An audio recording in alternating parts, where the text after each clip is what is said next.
Good morning and welcome to Crossroad East online worship service. We are so glad that you could join us in worshiping the Lord. A great opportunity that we have every week come into God's presence, and I'm so glad that you all could join us this morning time. And I really appreciate the ministry of the worship team. They really did a wonderful job in terms of leading us into God's presence, singing songs and worshiping with them. I really appreciate their ministry as well. As you all know that the government has put a lockdown restriction on all Sundays going forward till further notice. And in line with that, we will continue to have our online worship service. So kindly be tuned with us through the online platform till further notice. So before we read God's scripture, let's look to the Lord in prayer. Father, we are so thankful to you for the amazing gift that you have given to us through your Son, our Lord Jesus. Father, through your Son, we can enjoy the relationship with you as your children, and we can call you Abba Father. Lord, thank you for the gift that you have given to us, through which we can come into your house, we can come into the very throne of God, singing praises to your name, worshipping with the community and with our family. Lord, what a joy it is to know the real God is our Father. Thank you, Lord, that the privilege that you have given to us, Lord. God, we appreciate you, Father, and we want to thank you and we want to worship you, giving glory, honor, and praise for all the blessings that you have blessed us with, O Father. Lord, so many months you've been so gracious to us, Lord. When the whole world is struck with fear, God, you have given the joy to us. You have given the amazing gift of singing praises and being joyful in the midst of this chaotic situation. Father, we want to thank you, Lord. Thank you for your protection upon our lives, Lord. Whether we go in and go out, Father, your grace is upon us, Lord.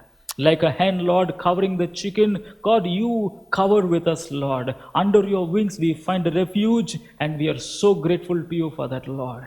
God, at this time, we thank you that you are providing to our church and to all those people, even in difficult times. God, you said you feed the birds in the air, and you are so mindful about us, Lord. You think about us, oh Father. You feed us every day, Lord. Lord, the food that we enjoy in our table, Father, it is your gift to us, and we are so thankful to you, Father. Lord, we are so thankful to you for the jobs that we have, for the good health that we have, and for the amazing fellowship that we have through this online platform. And Lord, we continue to pray for our nation and for all those people who are in need, of God, whether physical or in their health. God, I pray that you will grant to them a wonderful healing, Lord, that they will know that you are God in their lives. God, pray for the nation and the leaders and all the scientific community who are working on a vaccine. God, unless you provide to us, a Father, we cannot do anything. And I pray that you will have mercy upon us and give us the wisdom and the understanding that is required to come up with a solution for all those people who are down with COVID. God, I pray for the fraternity of medical community, God, that when they are ministering, protect them, Lord. Give them the courage, Lord, to go and to minister to all those people who are down with COVID. God, protect them, protect their families, and bless all their works during this time, Father. I also pray for all the political leaders. God, protect them, Lord, from all corruption, Lord, that they will not indulge in any of the corrupting activities of Father, but they will, with one unison, Lord, that they will work toward the community, Father. I pray, Father, that you will protect them from all love of money, that they will work towards helping the poor and the needy and the migrants and all those people who have lost a job during this time. Lord, I thank you for our congregation. Thank you for your grace upon our church, upon all the members. Thank you, Lord, that you have given to us protection. I pray for those people who are down with fever, who are down with arthritis, Lord. Stretch forth your hand and heal them completely, Father, that they will know that you are their Father and you heal them completely, God. I pray for those people who are financially down. God, when you are our Abba Father, we will not fret about anything because you will take care of all our needs. To that extent, Lord, we thank you so much. Even as we look to your word, Father, we pray that you speak to us, Lord, and your servants, we want to listen to your word.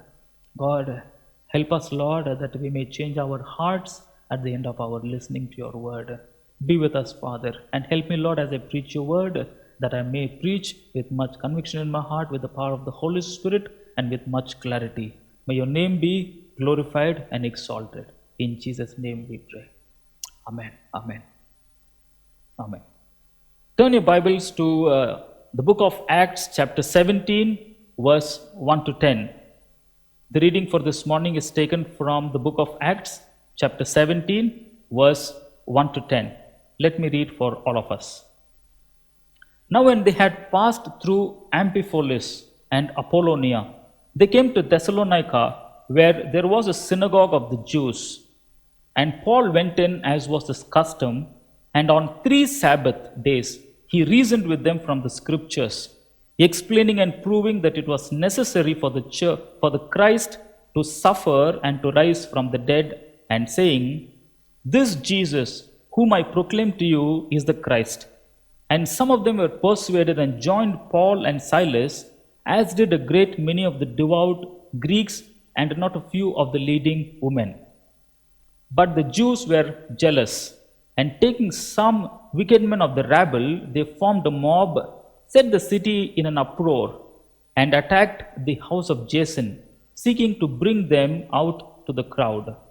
And when they could not find them, they dragged Jason and some of the brothers before the city authorities, shouting, "These men who have turned the world upside down have come here also, and Jason has received them. And they are all acting against the decrees of Caesar, saying there is another king, Jesus." And the people and the city authorities were disturbed when they heard these things. And when they had taken money as security from Jason and the rest, they let them go. This is the word of the Lord. I have titled my sermon this morning as God at Work in the Lives of His People. God at work in the lives of His people. So from today, God willing, in the next couple of weeks, we'll be looking at a Bible series from the book of 1 Thessalonians. 1 Thessalonians is a wonderful book. It talks about many truths, and that's what we're going to look in the coming couple of weeks. So before we get into the actual text from the book of Thessalonians, just wanted to read how the church started. How Paul and few other people went and started this ministry, and that was exactly what was read from the book of Acts chapter 17, 1 to 10. As you all know, Paul usually goes to a city and he visits a synagogue where a lot of Jews are there and other people, and he reasons with them. And some people believe, and a church is formed. And for some time he stays with the church, strengthening them about the doctrines of Jesus and how the church should conduct, and then he moves on. So it's a similar incident that is happening here as well. And we are going to look at the city called Thessalonica. So before we get into the actual text, I just wanted to give a brief about the city called Thessalonica. This book, the First Thessalonians, was written around 50 AD, and Paul at that time was in Corinth. So we'll come to know how Paul was in Corinth and from where he wrote this particular text in a little while. So Thessalonica was a capital city of Macedonia. In today's term, it is Greece, and it belongs to Europe. All this while, Paul was ministering predominantly in Asia. And Paul slowly moves into Europe after he gets a vision from God. And this is the second city in Macedonia that Paul is ministering into. So Thessalonica was a big city. It was a thriving business city. It boasted about a harbor that was in a major sea route. We all know how a major sea route would look like, and all the import and exports happening, and how a city would thrive. So Thessalonica was a thriving city, a business city. If you are an Indian, you would understand how city of Bombay or Chennai would look like. Lot of people would be visiting, lot of businesses would be happening, and it was a thriving city. In terms of commerce, it was a well-known city. well-known city. In terms of a social structure, it had close to 200,000 people living in that particular city. And most of the people were Greeks, but it had a strong Jewish community as a second minority. So, a minority group were Jewish people, they were there. And the structure was, women had a high ranking structure in that city. They enjoyed a high position in the society, and they had great privileges when compared to other places during Paul's time. In terms of political, this city, the Macedonia, though it was directly under the Roman authority, but it had the freedom of self-governance. The local authorities were having a self-governance, though they were coming under the Roman authority. But they were scared in one thing, in terms of political nature, they didn't want anything to upset so that Caesar would get angry and they will try to impose their restrictions on these people.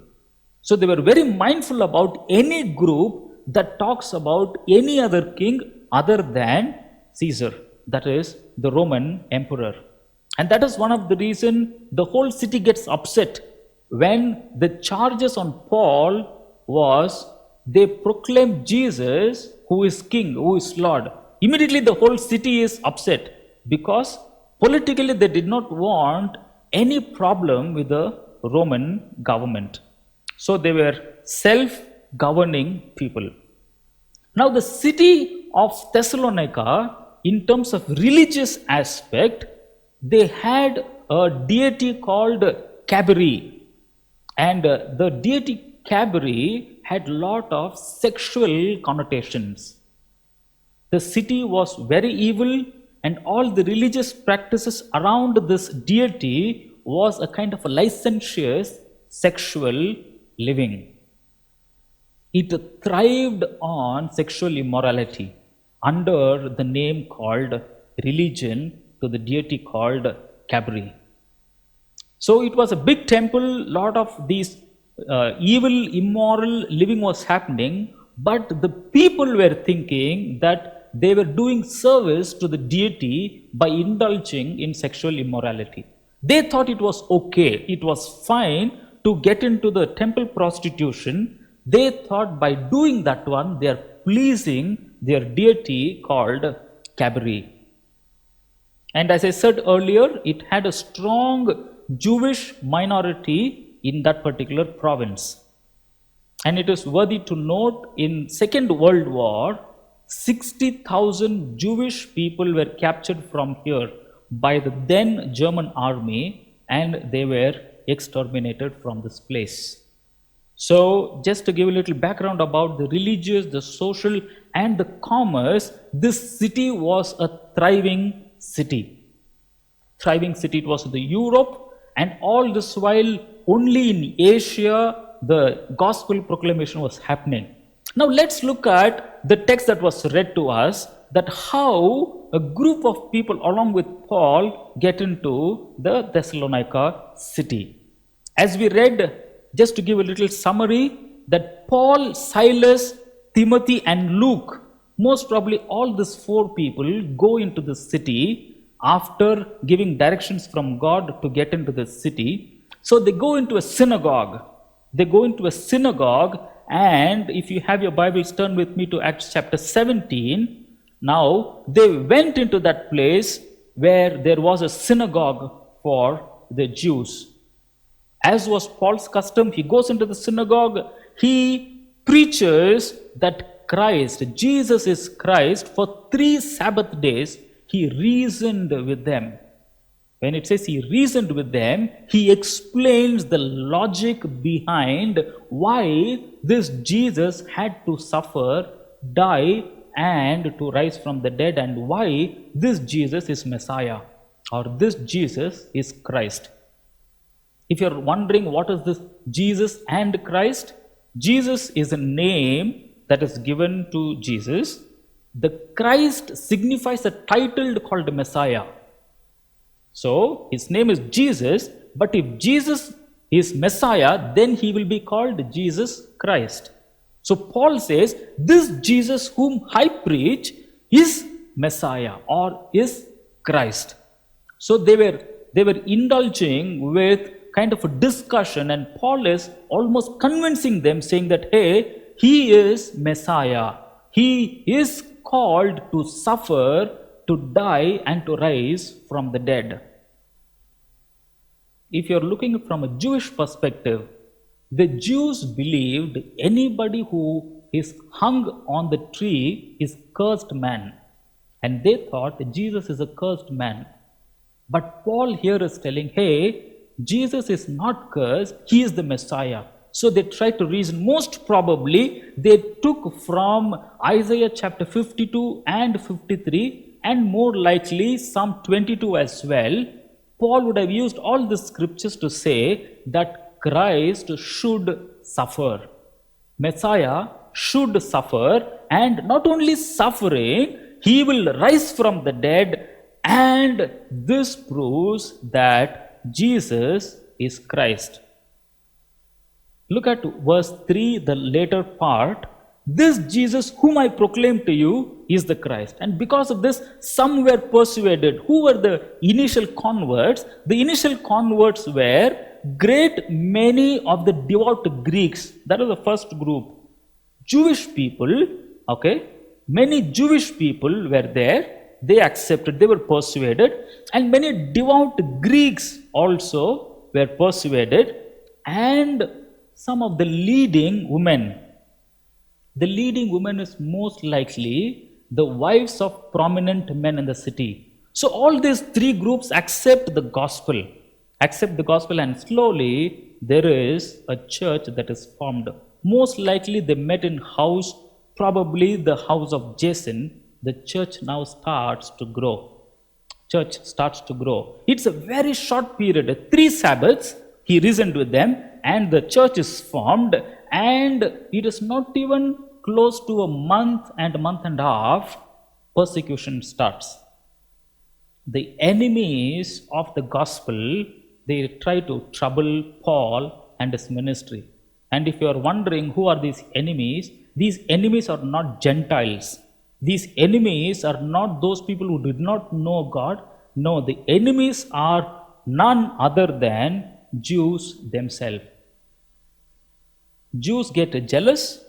In verse 6 it says, but the Jews were jealous and they did something wicked. They hired gundas. That's what it says here. They took some wicked men of the rabble. That is, gundas in those times, they hired these people.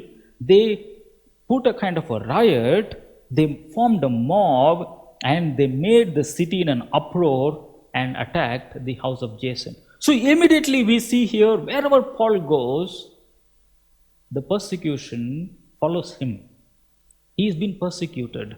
The whole crowd comes and joins in Jason's house, and they are saying, bring Paul out, we want to hit him, we want to persecute him, or we want him to hand it over to the local authorities.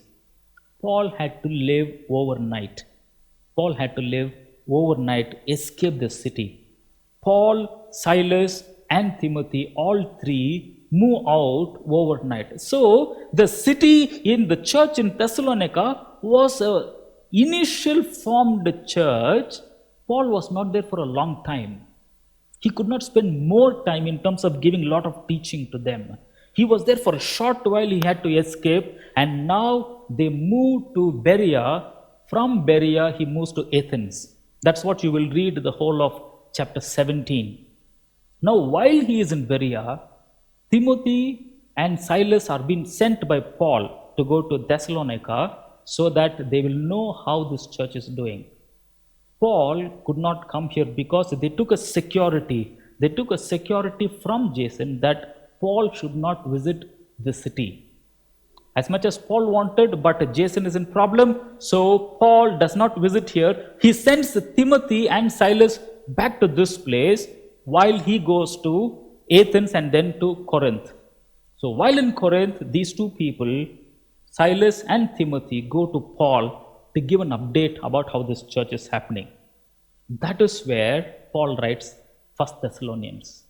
After getting an update from Timothy and Silas or Silvanus, both are same, after getting an update from them, now Paul writes the letter. That's what we are going to look at.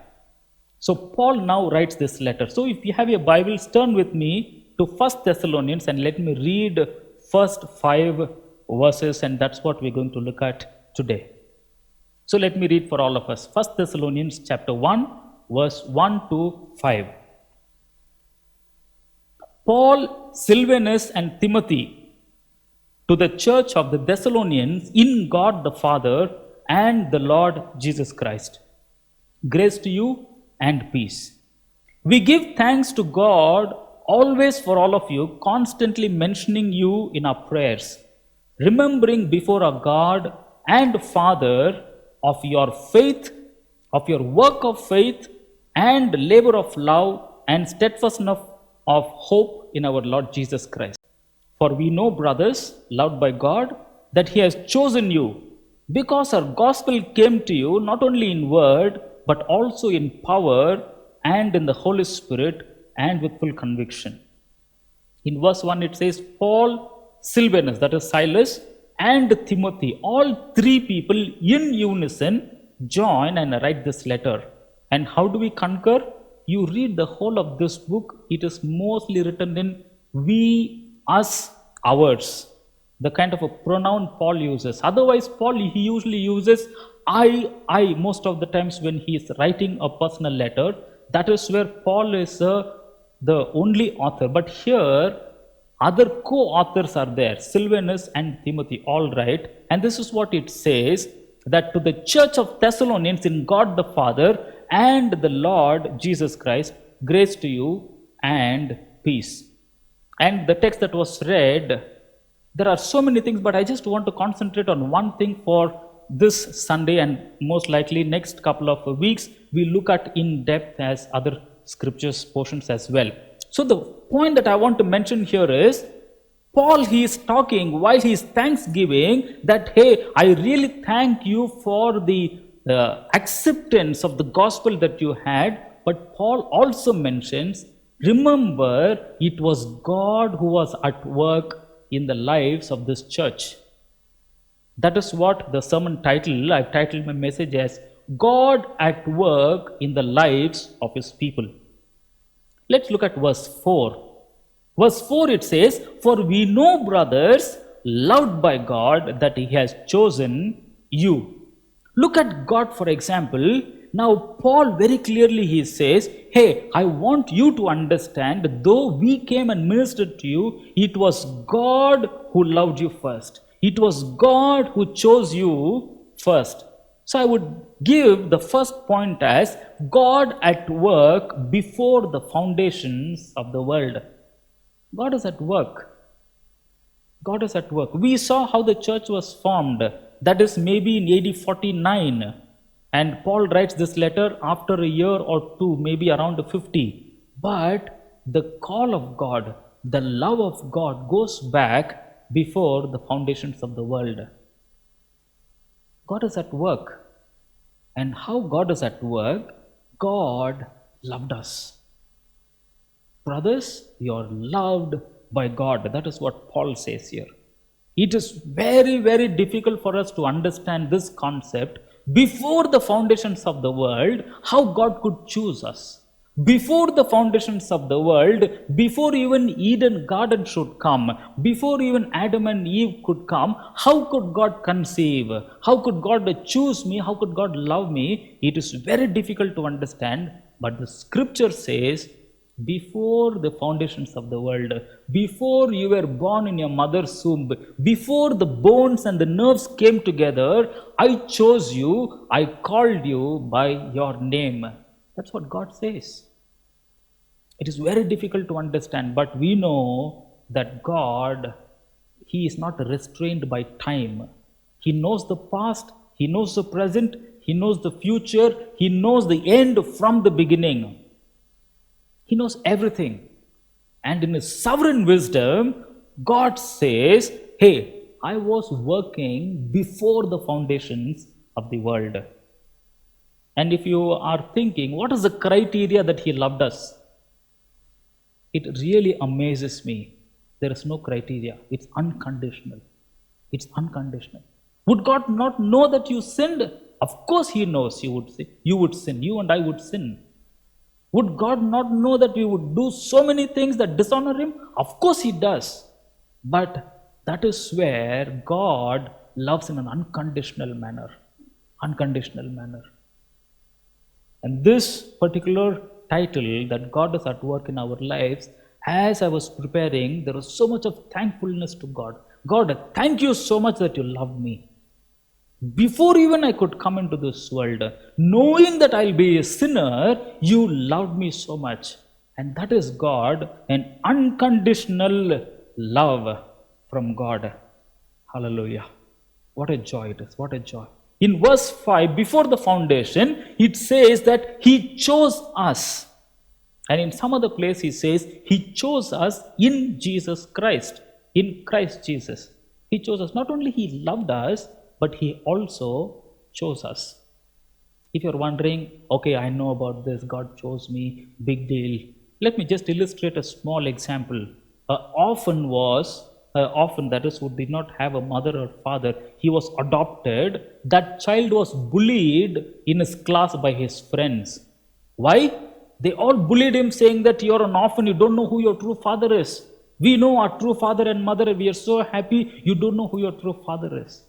And one day, this orphan, he told, hey, let me tell you how much I love my father. And this is how he explained.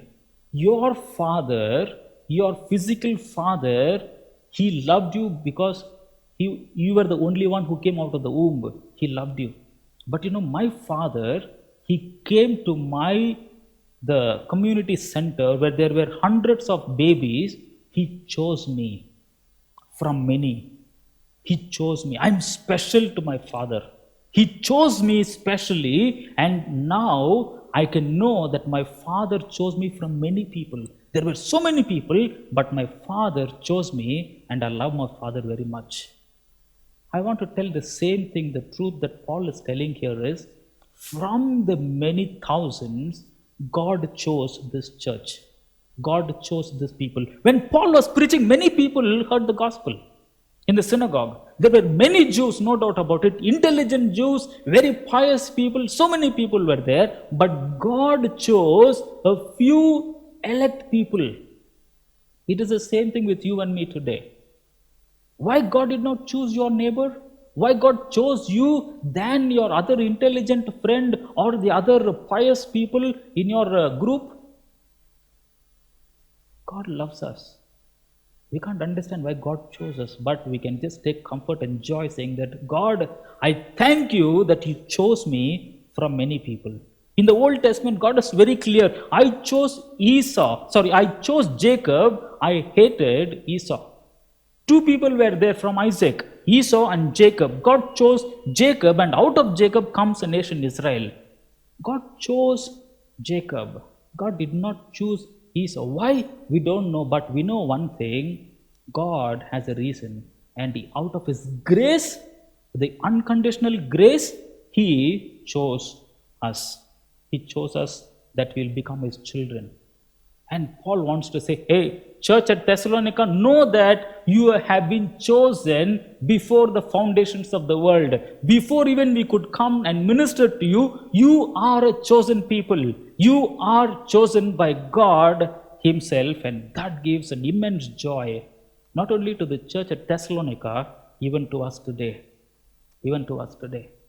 Every time I remember my own past life, even my present life, it really wonders, God, how did you even choose me? I was not at all in the wild card entry. I was not at all in the list of applicants. Why would God choose me? That's how God chose. God chose fishermen. God chose ordinary people. And God, even now, is choosing simple people. Foolish people. Foolish people. God chooses ordinary people. So God is at work. God is at work. Moving on, verse 5, it says, the gospel came to you. The gospel came to you. So God is at work not only before the foundations of the world, God is at work through the gospel of Jesus Christ. God had given a privilege to this church to listen to the gospel of Jesus Christ. Not many has the opportunity. But when God has chosen you, He makes things happen. He makes that you listen to the gospel message. He ensures that for your spiritual growth, He brings people into your life. He gives an opportunity for the church at Thessalonica, or before the church was formed. He gives an opportunity, and this is God's doing. It is God's amazing work. It is God's amazing work to see His elect people listen to the gospel of Jesus Christ. God not only opens doors for the missionaries to preach the gospel, but God opens doors in our life so that we can listen to the gospel of Jesus Christ. It is God's doing. At the end of the day, it is God who is working behind the scene. So here we see God is not just working before the foundation, He is working through the gospel of Jesus Christ, and at the right time He sent His Son to die on the cross. Now moving on in verse 5, it says, the message, that is the gospel message, not only came in word but also in power and in the Holy Spirit and with full conviction. You can listen to the best of sermons, or even you can preach the best of sermons. But if Holy Spirit is not there, no one can change a person's heart. It is the work of the Holy Spirit that a heart is changed. And that can change only when God approves, only when the Holy Spirit comes and touches our heart. We will realize we are a sinner, and we will be encouraged, or we will be made to respond to the gospel. While Paul says, I came and preached the word, but it was Holy Spirit with full conviction that you received the gospel. No preacher can do this. They may be an eloquent preacher, or even you and me can try it out, saying that let me do it, Jesus is Christ. We can go and preach the gospel, but unless Holy Spirit is there, unless the plan of God, God's hand is there, nothing can be achieved. Nothing can be achieved. It really humbles all servants of God. We cannot think that I was instrumental in saving that person. Yes, of course, I was instrumental in sharing, but it was God who was at work. It was Holy Spirit. It says in John chapter 14 and 16, if you read, when the Holy Spirit comes, He will convict people of their sins. The moment we say Jesus is Christ, it is Holy Spirit that enables us to say that. And Paul very clearly says, it was Holy Spirit that helped you with full conviction. Helped you with full conviction. It is called a regeneration work of the Holy Spirit. So God is working. How God is working? Before the foundation, God the Father. We see God chose us. And God is working through the ministry of Jesus Christ, through the gospel of Jesus Christ. God is working through the Holy Spirit, and we see in verse 5, God is working through Apostle Paul. If the gospel message had to come, God does not use angels. Of course, God uses angels to share a message, to give a message to Mary, to Joseph, to Gideon, and to all other people. He uses a message. But when it comes to gospel preaching, God uses human beings, ordinary people. Ordinary people. God used Paul, Apostle Paul. It says that Paul came and he preached the gospel. The gospel came to you through us. So God uses people. And we see, if you have your Bibles, turn with me to Acts chapter 16, verse 6 to 10. If you read, Paul actually wanted to go to Bithynia from Philippi, from the city of Philippi. He wanted to go to Bithynia. He did not want to enter into Macedonia. He did not have that thought, but he was stopped by the Spirit of Jesus. He was stopped, and he gets a vision in the night that a Macedonian person is waiting. He is standing there and he's saying, come here, preach the gospel and help us. A desperate man crying. Come, preach the gospel, help us. And now Paul changes his course and he goes to this city. He goes to Philippi in Macedonia, and then later he goes to Thessalonica to preach this gospel. See how God intervenes in the lives of his servant, Apostle Paul, as well. Paul did not have plans to go into that place, but God redirects that person and he sends to this city where this church is formed. Do you see God's work amazingly coming together? Before the foundation, through Jesus Christ, through Holy Spirit, and now through a man, the apostle, his servant, sent by God to preach the gospel. Now God is at work through him. He redirects that person to go into Macedonia and preach the gospel. God works through ordinary people. He is still calling people, follow me, I'll make you fishers of men. He is still redirecting people, don't go there, go here, because I have chosen a group of people there, you go and preach the gospel. Even today, God is in the process, is working of redirecting people to different places. And God is even today encouraging people to speak up. I have chosen some people. Would you speak to them so that I can save them? If God wants, He can save people through angels, but God does not do that. God chose ordinary fishermen people. He discipled them for 3.5 years, and then He sent them as apostles. And now Paul is here. He is also joining the missionary work of God in reaching out people, and God is in the work of encouraging them. Speak up, go, preach the gospel. I still remember the person who preached the gospel to me, Brother Prabhu. I still thank God for him. And I know for sure God sent him to speak to me. And God opened my heart through the Holy Spirit to receive the gospel. And today I stand here as a servant of God. It is all God's doing. It is all God's doing. None can take the credit. And I wanted to ask a question. Do you know who preached the gospel to you? Do you know the man who God used you to preach the gospel? Do you thank God for that person? Or I would say, do you want to be that person that God wants to reach out through you? Do you want to be that person God uses so that His chosen people can be saved?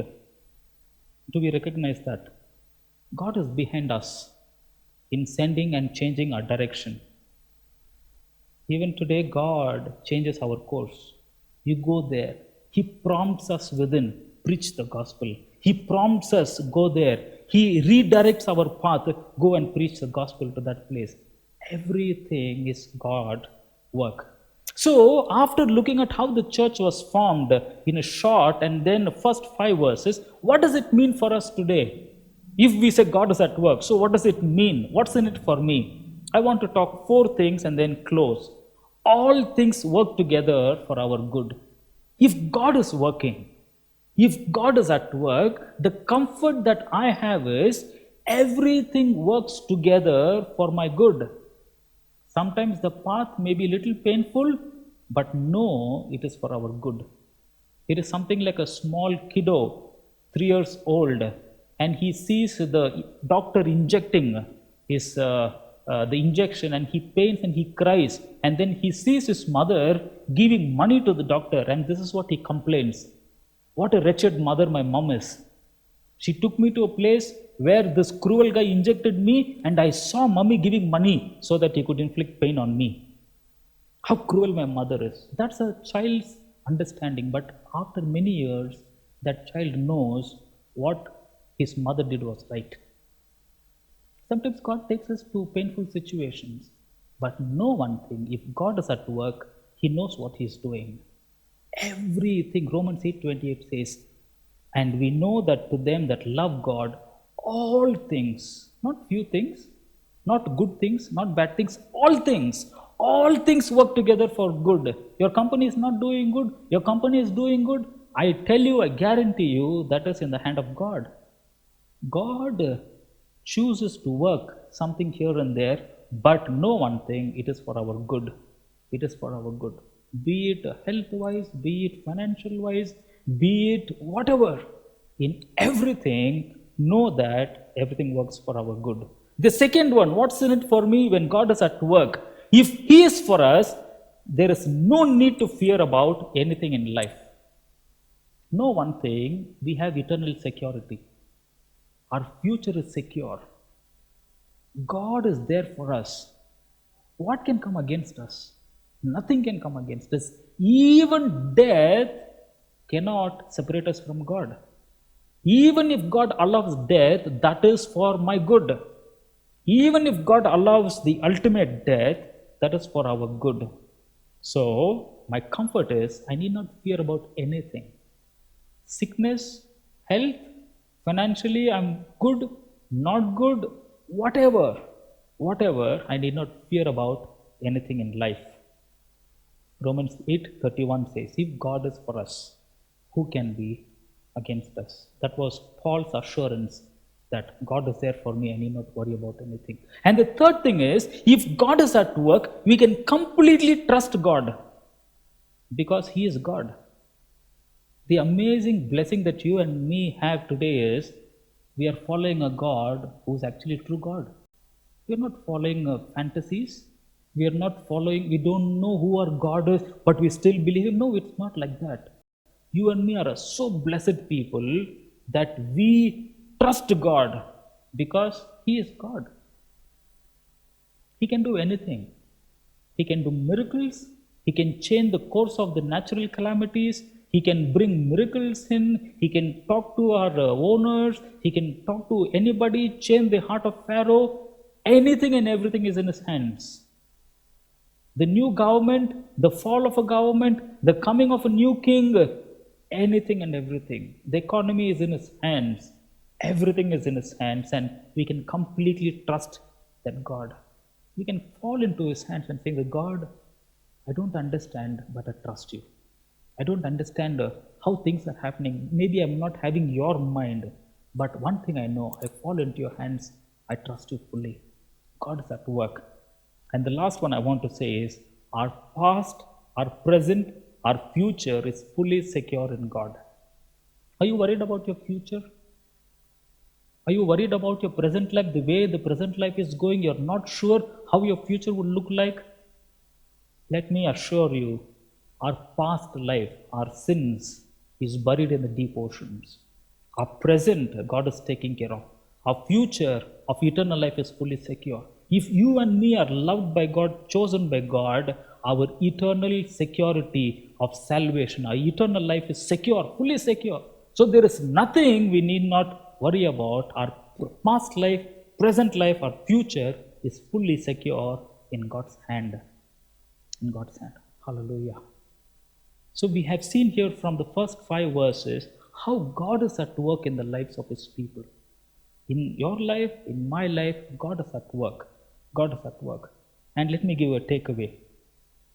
Yield to the work of God without resisting. We know that God is at work, but we are called to yield to God's work. The little promptings when God leads us, when God says something, small promptings that God asks us to do, these are God leading in our life, work of God. We understand when God is working in some place, immediately jump in and partner. Yield to the work of God. Don't just look and be a passerby, just a kind of a passive person looking at God's work. Get involved, yield to the work of God. Paul did not have an idea to go into Macedonia. He wanted to go to Bithynia. God changed the course, and Paul yielded to the work of God. Paul yielded to the work of God. Don't think only if you become popular you want to yield to the work of God. That's a wrong notion. That's a world notion. Think about Paul for an example. Paul yielded to the work of God. Did he become popular? No. He was persecuted. And from there he goes to Berea. From there he goes to Athens. From there he goes to Corinth. Wherever he went, he obeyed to the work of God, but still wherever he went, he was persecuted. He was not popular during his lifetime. Till his death, Paul was not popular. But Paul had the ability to say, whatever God has given, I have finished. I have finished my race. I have yielded to the work of God. I have fought a good fight. I have kept the faith. I have run the race. That's what Paul says. Let's yield to the work of God. It's not all about we becoming popular. In fact, Paul never knew he will become popular. Paul never had in his mind that he wants to become popular. No, it is in God's hand. Whether we have become popular or not, whether we become prosperous or not, it is for us to yield to the work of God. With this, let's close our eyes and pray. Know that, take comfort in this one. God, you are working, let me not resist it. Give me the grace to yield. It is in our hands that we need to yield to the work of God. Hallelujah. Let's pray. Father, thank you for this assurance that you have given us through your word. Before even Paul could go into the city of Thessalonica, Lord, you were there. You loved them, you chose them, and you elected them so that you called Paul into that place. Lord, we see your hand in everything, Father. In everything, Lord. In the lives of not just the city of Corinth, not just the city of Thessalonica, not just in this church, in every person's life, Lord, we see your hand that you moved, you worked, and we are so fascinated with it, Lord. We thank you so much, Father. Lord, to that end, Lord, we pray that you will give us a spirit that we will yield to your work whenever you say to speak your word, to adhere to your work, and to even partner to the work that you are doing in and through this church as well. To that end, Lord, help us, O Father, that we may yield. We surrender our lives, Lord. We, Lord, surrender to your ways that you are leading us. Be with us, Lord. Thank you for this word. Help us that we may live this message in this week. To that end, be with us and guide us. May your name be glorified. In Jesus' name we pray. Amen. Amen.